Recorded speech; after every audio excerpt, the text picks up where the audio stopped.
Thank you very much, Mr. Chairman. General Milley, on January 6th, we had a violent attack on our Capitol. It was an effort to stop the constitutionally prescribed process of counting electoral votes. It's the first time in our nation's history that we did not have a peaceful transfer of power.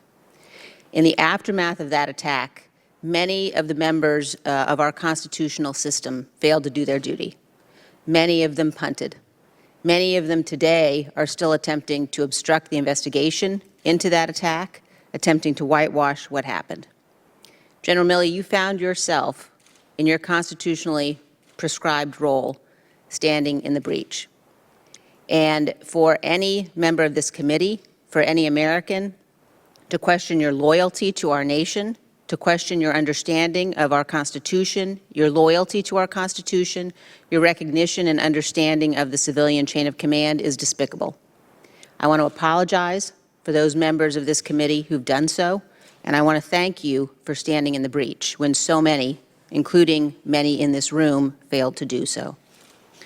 With respect to Afghanistan, the only question for us with respect to the deployment of forces in Afghanistan or anywhere else is, what does U.S. security require?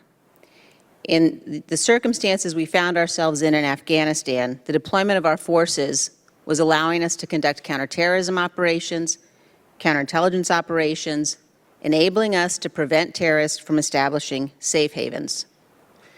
General Milley, terrorists now have an entire country of Afghanistan.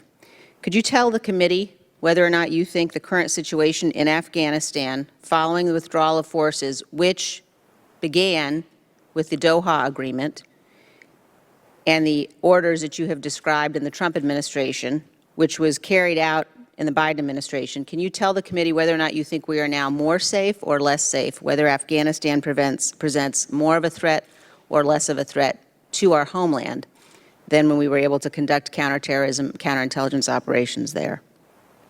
I think right now, right this minute, we are more safe because of the efforts over the last 20 years. However, I do think that conditions are more likely than not to develop over the course of time that will allow for the reconstitution of al-Qaeda and or ISIS. And that time varies depending on which analyst you're listening to, but sometime between, say, 6 to 12 and maybe 36 months.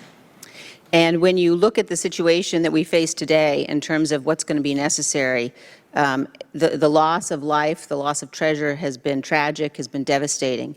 But when you look at where we are likely to find ourselves, do you think that our ability to defend ourselves will now be more expensive, will cost us more in terms of lives and treasure going forward, or do you believe that the withdrawal will present a situation where we have to devote less resources to the war on terror? I think the ends are going to remain the same to protect the American people, but the ways and means are going to change. And I think it's going to become much more difficult now in order to conduct counterterrorism operations against a reconstituted al-Qaeda or ISIS in Afghanistan. Not impossible. We have the capabilities and means to do that, but it will be more difficult. Secretary Austin, are members of the Haqqani network still a potential target for the United States military? We do recognize that members of the Haqqani network are recognized terrorists, yes. So they are a potential target for the United States military? Potentially, yes.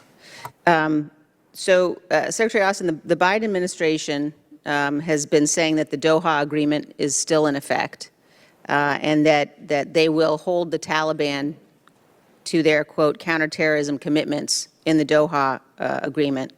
But the Taliban is using this agreement to protect terrorists. The Taliban is intertwined with the Haqqani network, and al-Qaeda has, in fact, sworn bai'at to the Taliban. So can you explain exactly how that agreement that's enabling terrorists is going to be useful as some kind of a tool to hold the Taliban to any kind of a commitment? I think we should do everything within our power to keep pressure on the Taliban to do what they said that they were going to do, and we heard what they said. We will watch their actions, but I think we should continue to apply pressure wherever possible to cause them to keep al-Qaeda activity in check. And again, you've heard us say a couple of times today that we recognize that this is the Taliban. And trust is not an issue here necessarily. We hear what they're saying. We're watching what they do. Thank you, Mr. Secretary. My time has expired.